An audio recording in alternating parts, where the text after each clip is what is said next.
Bonjour, je m'appelle Yannick Sableblanc. Bienvenue aux vidéos de comment calculer le vent en PRS.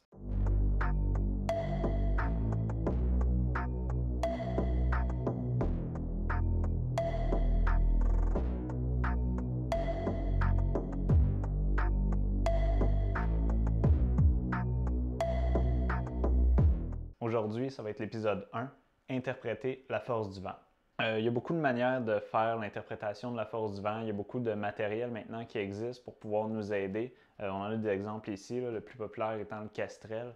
Il faut savoir que ça donne une bonne indication sur notre position du vent. Par contre, quand on tire à des plus grandes distances, quand on va passer 6, 7, 800, 900, 1000 mètres, il faut être capable d'interpréter les vents parce que, comme on va voir un peu plus tard, il y a différents couloirs et donc le vent à notre position n'est pas la même que le vent à la hauteur de la cible et au travers de la trajectoire de ta balle. Donc, ça a son importance d'être capable d'interpréter ce qui se passe entre toi et la cible pour pouvoir faire des corrections. Donc, au travers de l'épisode, on va voir différentes manières de mesurer le vent sur la trajectoire entre nous et la cible. Une des premières manières, c'est le mirage. Le mirage, qu'il faut savoir, c'est que c'est la réfraction de la lumière au travers de différentes couches de température. Ça donne l'impression de voir des vagues au travers. C'est facile à interpréter. En fait, on le voit facilement l'été quand on regarde au-dessus de son barbecue ou sur de l'asphalte chaude. On voit des vagues qui montent. C'est ça le mirage. Quand on est au travers de Spotting Scope ou des télescopes de sa carabine, on est capable de le voir plus loin. On est capable de le voir sur la cible, devant la cible et sur tout le chemin du moment que la surface est propice à ça. Donc, quand on voit les vagues qui montent mais qui n'ont pas l'air de prendre de direction, comme on voit à l'écran en ce moment, c'est qu'il n'y a pas de vent. Quand on commence à avoir du vent, donc on va parler à peu près un 3000 à l'heure, il va avoir un 30 degrés, donc à peu près 1 heure sur un cadran. Comme vous voyez en ce moment, c'est une indication pour à peu près 3000 à l'heure. Un 45 degrés, donc un peu plus, donc 1h30 sur un cadran. Là, ici, on va parler d'un 5000 à l'heure. Un peu plus que ça, le 10 000 à l'heure, là, on voit une bonne différence, c'est 55 degrés. Donc, on arrive près du 3 heures. Les vagues en tant que telles vont être beaucoup plus couchées. Ce qu'il faut savoir par contre au travers de ça, comme on le voit en ce moment, le 10 000 à l'heure, on interprète mieux le 10 000 à l'heure que la différence entre le 5 et le 3 000 à l'heure parce qu'il y a une plus grande différence d'angle. Donc ça ne sert à rien d'aller dans le trop précis à ce niveau-là. De toute façon, la différence pour réussir à toucher la cible a très peu d'impact. Ce qu'il faut savoir avec le mirage, c'est que c'est pas tous les jours, ni dans toutes les conditions qu'on va le voir. Parfois, on est capable de le voir. Il y a un nuage qui va passer au-dessus du soleil. Comme on l'a dit tantôt, c'est de la réfraction de la lumière. S'il y a un nuage qui passe, on perd le mirage tout d'un coup. Donc, c'est bon à mesurer. Quand on ne l'a pas toujours. Donc, une des autres choses qu'on est capable d'utiliser, puis qui est le plus commun finalement, c'est tout ce qui est l'environnement, donc la nature, les arbres. Il faut savoir que quand la fumée va lever, on est capable de regarder de quel côté elle s'en va. Si c'est de la neige, même chose, les flocons, ça nous donne une indication. Ou les petites feuilles des arbres, parfois des longs fouets. Si ça, on les voit bouger, il faut calculer qu'on a probablement un vent qui va en dessous du 3000 à l'heure, mais jusqu'à 3000 à l'heure. On parle de tout petits signes. À partir de 5000 à l'heure, en fait, autour de 5000 à l'heure, on va commencer à sentir le vent sur notre peau, sur notre visage. Les plus petites branches, les feuilles vont commencer à bouger aussi. Pour du 10 000 à l'heure, il faut savoir que les arbres vont commencer à bouger, les plus petits arbres avec les feuilles bouger un peu plus. Puis quand on arrive sur des arbres moyens, je veux dire des plus gros érables, des choses comme ça, des plus grosses branches, c'est du 15 000 à l'heure. Puis je pense que si on va au-dessus de ça, c'est de l'interprétation, ça va être de l'expérience. Parce que quand des vents de 15 000 à l'heure et plus, tout ce qu'on a nommé va bouger plus fort par contre. Donc ça, il va falloir sortir pour aller voir. Déjà là, que je vous dise, un arbre de grandeur moyenne qui bouge, c'est du 10 000 à l'heure, c'est difficile à interpréter, mais pour les échelles plus petites, c'est beaucoup plus précis. Donc, quand on voit justement de la fumée qui lève, qui se tasse, c'est qu'on a au moins un 3000 à l'heure. C'est sûr que ça se tasse très tranquillement, on a une direction, mais ça peut être moins.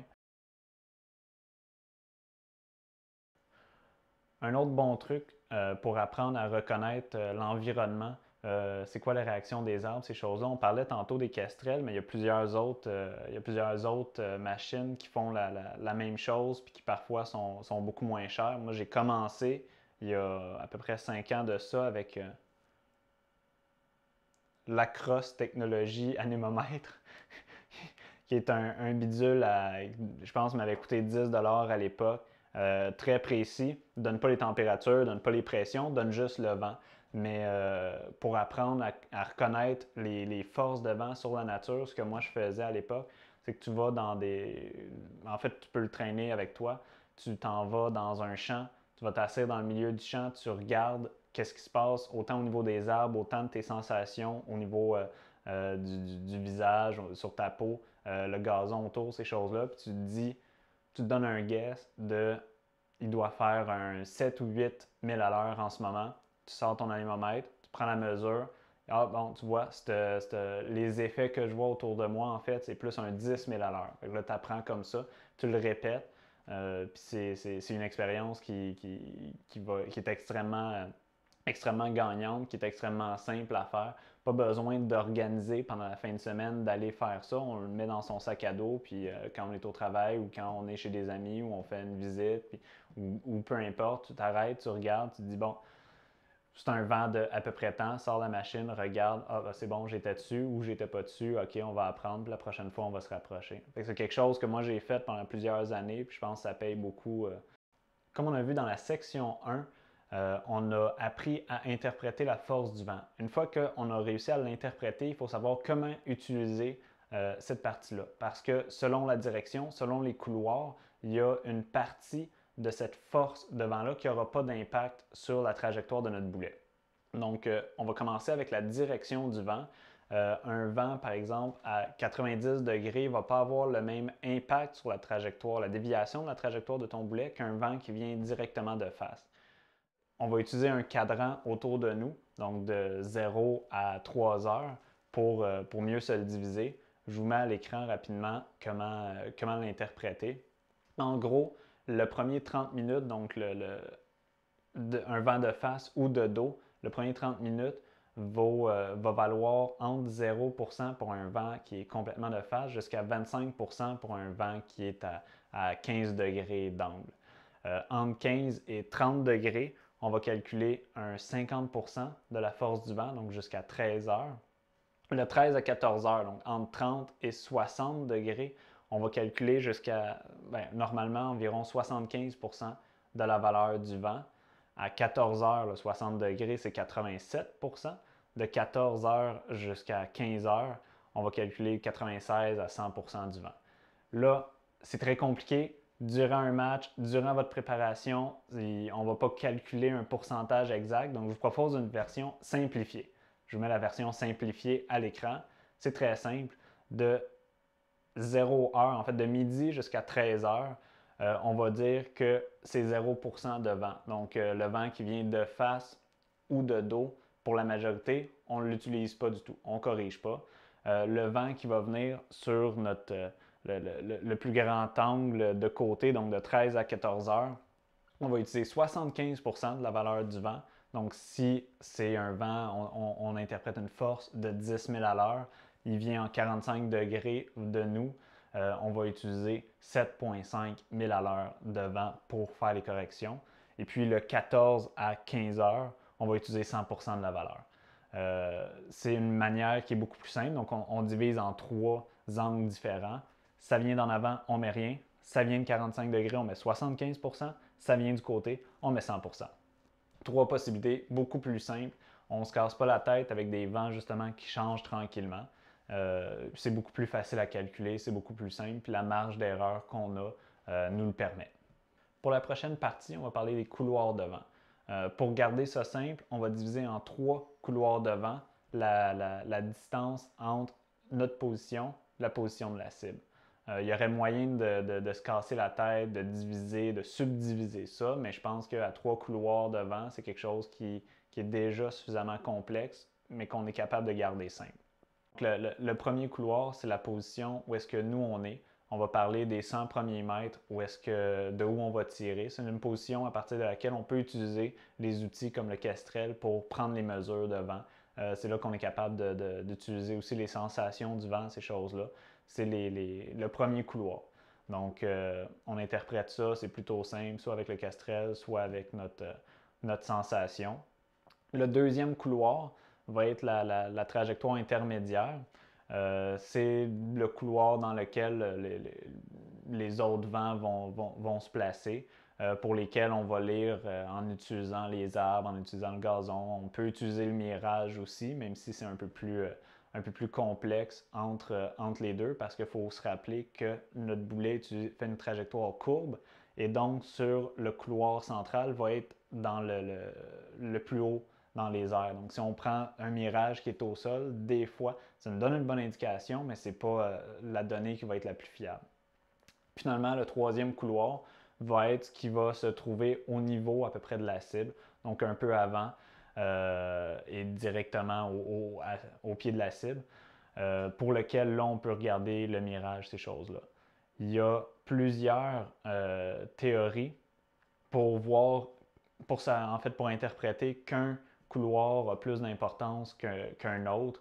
Par exemple, sur le premier couloir, le premier 100 mètres, il y en a qui disent que c'est le couloir le plus important parce qu'une déviation de 1% d'un degré d'angle à ce niveau-là va impacter sur plus de distance au niveau de la cible que 1% d'un degré d'angle sur les 100 derniers mètres de sa trajectoire. Il y en a d'autres qui vont dire que c'est le couloir central parce que comme le boulet est le plus haut dans les airs, mais c'est à ce moment-là qu'il fait face à plus de vent, donc c'est cette valeur-là qui devrait le plus compter. Puis il y en a d'autres qui disent que c'est finalement le boulet, les dernières distances avec la cible qui a le plus d'impact, parce que c'est là que le boulet est le plus lent et donc se fait le plus affecter. C'est trois théories qui se tiennent. Puis finalement, moi, ce que j'utilise, c'est aucune des trois. On utilise également le vent sur toute la trajectoire, puis jusqu'à date, ça fonctionne assez bien. Entre deux stages, par exemple, quand on est en train de se préparer pour le prochain, quand on est en train d'aider les arbitres pour les prochains tireurs, c'est un bon moment pour regarder ça.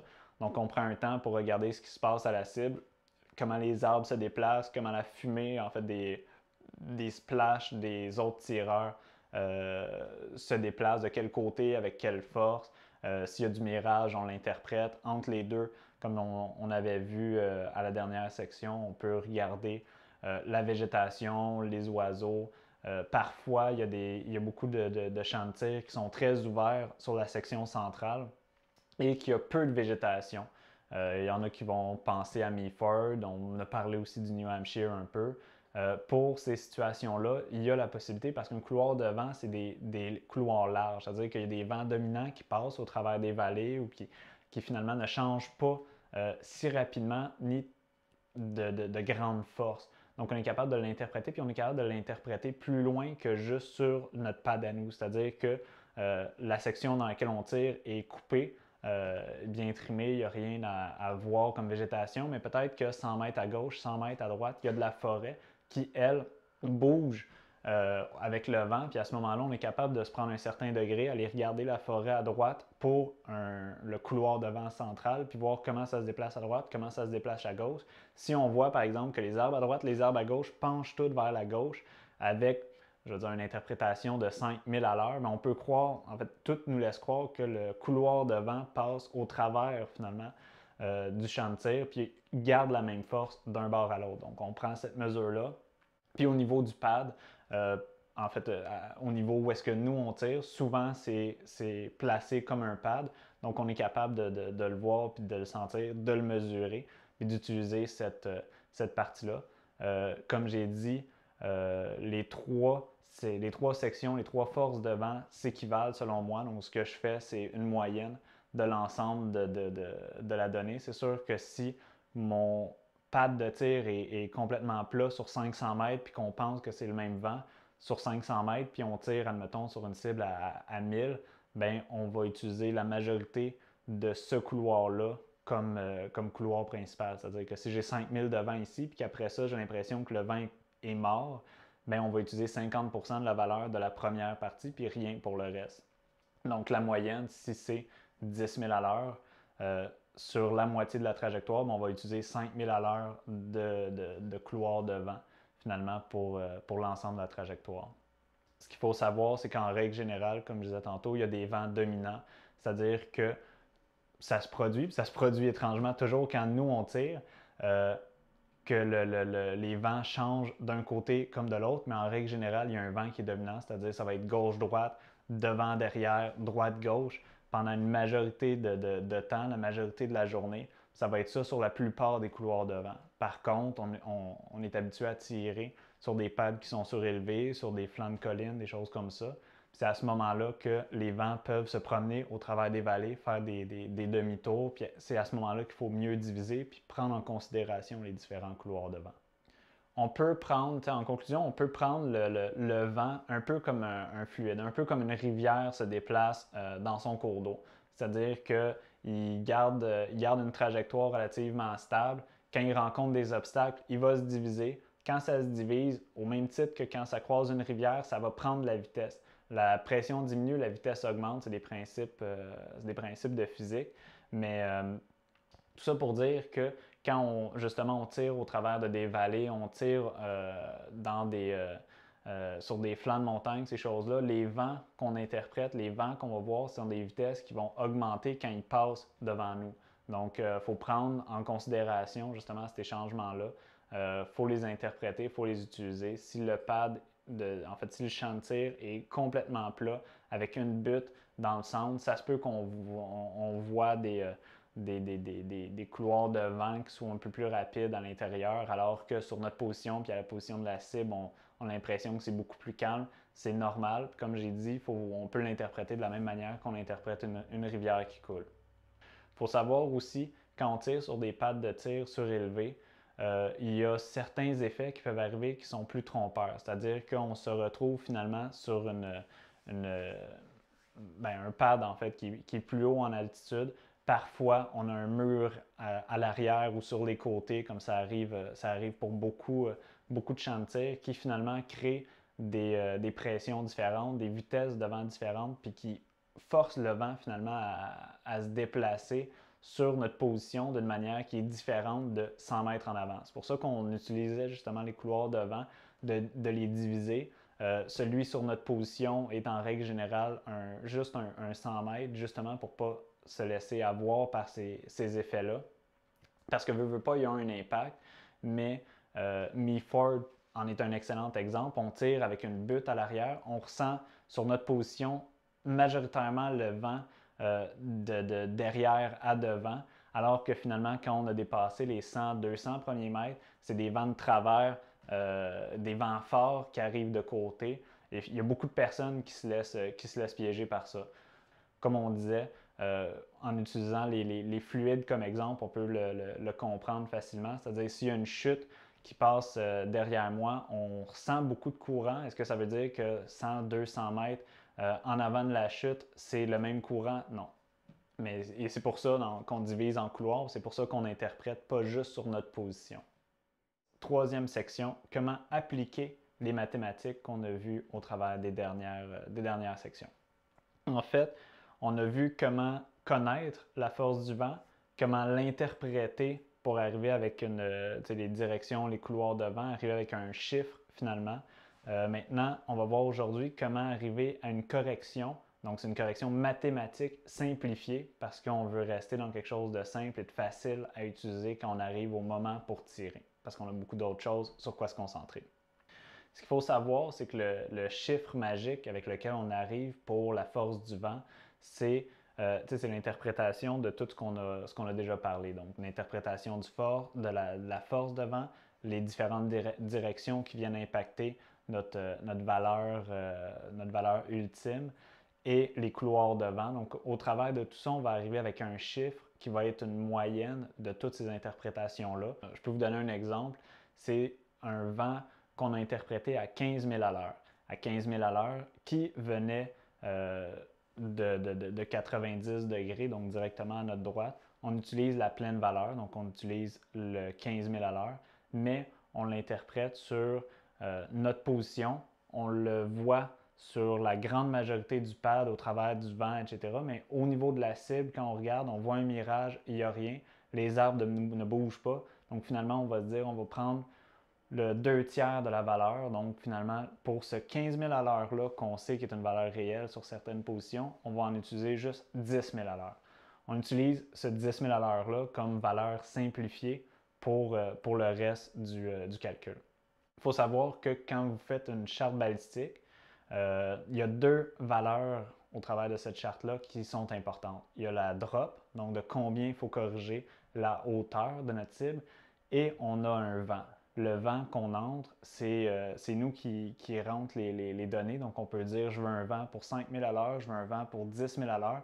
Il faut savoir que c'est linéaire. Donc, la différence entre une correction à 5 000 à l'heure et à 10 000 à l'heure, c'est fois 2. Donc, si à 100 mètres, à 5 000 à l'heure, j'ai 0,1 de correction, à 10 000 à l'heure, je vais avoir 0,2 de correction. Donc, on n'a pas besoin de faire des valeurs comme ça qui augmentent indéfiniment. Nous, sur notre charte balistique, on vous en met un exemple en ce moment à l'écran. Il y a juste deux colonnes. En fait, il y a trois colonnes. La distance, la deuxième colonne qui est la drop, de combien il faut que je corrige en hauteur. La troisième distance qui est une correction de vent basée sur une valeur théorique, soit de 5 ou de 10 000 à l'heure. Donc finalement, on arrive avec un tableau très simple, très rapide, trois colonnes seulement pour plusieurs distances. Quand on arrive, par exemple, sur ma charte balistique à moi, j'utilise une valeur théorique à 5 000 à l'heure parce que je trouve que c'est plus précis quand on a des corrections à faire, mais que j'ai interprété, comme on disait tantôt, un vent de 10 000 à l'heure. À ce moment-là, je fais x2 sur toute la colonne, puis c'est le chiffre que j'interprète. Donc, c'est ça qu'on arrive comme valeur théorique de vent, c'est de dire que pour se simplifier la vie au travers de toutes les corrections qu'on va se donner, on va utiliser une seule correction, un seul chiffre de valeur. C'est une valeur qu'on va mettre sur un équivalent à 90 degrés pour pouvoir utiliser notre charte balistique, ces choses-là, nos corrections plus simplement. Il faut savoir aussi que cette interprétation théorique-là n'est pas parfaite, ou à moins que vous soyez extrêmement talentueux, vous allez avoir une marge d'erreur. C'est-à-dire, et c'est une marge d'erreur qu'on accepte, c'est-à-dire que si je dis que c'est un 10 000 à l'heure, mais ça se peut que finalement la moyenne réelle, ce soit un 7 000 à l'heure, 8 000 à l'heure, 10 000 à l'heure, et que d'un moment à l'autre, on le voit bien sur un Kestrel, la force du vent ne sera pas la même. C'est-à-dire que je prends une mesure maintenant, 5 minutes après, elle va avoir changé cette mesure-là. Des fois, elle change beaucoup, des fois, elle change peu. Mais c'est ce qu'on va appeler notre marge d'erreur, en fait. C'est de dire, au moment où je vais aller tirer, je vais m'attendre à ce que le vent soit entre 8 000 à l'heure théorique et 12 000 à l'heure théorique, par exemple. Comment on fait ça? En fait, on peut, au travers de tout ce qu'on a fait, dire les mesures, ça me donne à peu près ça jusqu'à à peu près ça. C'est-à-dire, je pense que quand le vent souffle moins fort, il souffle pas mal toujours à 5 000 à l'heure. Puis quand on voit qu'il augmente, c'est pas mal toujours à 10 000 à l'heure. Fait que finalement, c'est ces deux chiffres-là qu'on va utiliser. Donc, c'est ça. Donc, on va se donner une marge d'erreur. On va dire une force minimum, une force maximum. Après ça, qu'est-ce qu'on fait avec ces deux données-là? Pourquoi on se donne deux données? C'est parce qu'au moment où on va tirer, c'est possible qu'on ait besoin de corriger. C'est possible qu'on ait besoin de corriger parce qu'on a touché d'un côté de la cible ou qu'on a manqué la cible d'un côté. À ce moment-là, il faut rajouter du vent ou le réduire. Donc, quand on arrive avec une marge d'erreur, moi, de la manière que je l'utilise pour justement rendre ça plus simple, c'est que, je ne sais pas si on est capable de zoomer, sinon on vous met une image. On utilise beaucoup en PRS des supports avec une carte ou des pads sur notre bras pour pouvoir se donner, des corrections rapides puis visuelles. Donc, on a nos deux cibles. On a la drop, donc l'ajustement en hauteur qui est là. Et puis moi, je me mets deux colonnes pour le vent. Une colonne qui est une colonne minimum. Donc, je pense que ma valeur minimum de correction pour mon vent va être de 0,5 sur la cible numéro 1, 1,0 sur la cible numéro 2 et je vais mettre une valeur maximum. Donc, si mon vent passe, je vais dire, entre 5 et 12 000 à l'heure, bien, je vais mettre un vent minimum à 5 000 à l'heure, mes corrections, et juste à côté, le vent maximum à 12 000 à l'heure. Donc, 1,2 pour la cible numéro 1, 2,4 pour la cible numéro 2. Donc, à ce moment-là, quand je commence à tirer, j'y vais avec la valeur que je pense être le mieux. C'est possible que ça soit une valeur qui se trouve entre les deux. Donc à ce moment-là, on va mettre par exemple 0.7 ou 0.8 sur la cible numéro 1. On va tirer, on va regarder ce qui se passe. J'ai touché le côté gauche, je sais que mon vent est un peu plus fort que ce que j'ai interprété. Donc si j'avais mis 0.8, ben, je suis à l'intérieur de mon 0.5 et de 1.2. On peut rajouter 0.2 de plus selon justement ce qu'on va voir sur la cible. Puis à ce moment-là, arriver à 1 pour la cible numéro 1. Et on est capable de corriger, donc c'est-à-dire de transposer cette interprétation-là pour la cible numéro 2. Et donc, si j'ai tiré à 0.7, ce n'était pas suffisant, il faut que j'en rajoute. Je sais que quand j'arrive à ma cible numéro 2, je ne peux pas réutiliser la première valeur que j'avais préparée parce que ça ne sera pas suffisant. Donc, je le rajoute déjà. Et le fait d'avoir mes deux colonnes, ça me donne l'indication de quel chiffre je veux utiliser. Donc, je ne vais pas à l'aveugle et je n'ai pas besoin de faire le calcul mathématique, de dire c'est entre combien et combien déjà qu'il faut que je donne. Il faut que je fasse plus 30%, je l'ai déjà ici. Là, je sais que j'utilise des chiffres peut-être un peu plus complexes. Dans la réalité, souvent, nos marges sont beaucoup plus petites et donc, on a beaucoup moins de corrections à faire. Mais c'est comme ça beaucoup qu'on l'utilise. Il faut aussi savoir que cette marge d'erreur-là, on est aussi capable de la calculer à partir de notre réticule. En fait, si on regarde au travers de notre télescope sur une cible, on va prendre par exemple une cible qui fait 1000 de large. Ce que ça veut dire, c'est que j'ai 0.5 000 d'un côté, 0.5 000 de l'autre comme correction ou en fait comme marge d'erreur si jamais ma correction n'est pas idéale. Donc, c'est-à-dire si j'interprète mon vent, comme on va reprendre l'exemple, entre 0.5 et 1.2 000, j'ai 0.7 000 d'écart entre mes deux valeurs. Si la cible fait 1000 d'écart entre les deux valeurs, si je me place en fait, si ma braguette sur mon réticule, je la place à l'intérieur de mon interprétation de vent sur la cible, c'est à peu près sûr que je vais toucher. Ensuite, il faut que je vois l'impact arrive-vous pour pouvoir interpréter puis corriger plus précisément pour pouvoir tirer la deuxième cible. Donc, c'est-à-dire si j'ai 0.7 de marge d'erreur, la cible fait 1000, je me place directement dessus, je tire, je vais voir, si on est chanceux, un impact au travers de ça. Donc, la cible va tanguer à gauche, tanguer à droite. Je vais savoir, OK, je pourrais rajouter un peu plus de vent, mais dans tous les cas, c'est un impact. Quand on arrive à la cible numéro 2, on va rajouter un peu plus de vent si l'interprétation, justement, de notre impact n'était pas en plein centre. Puis à ce moment-là, j'ai encore plus de chances d'avoir un impact sur la deuxième.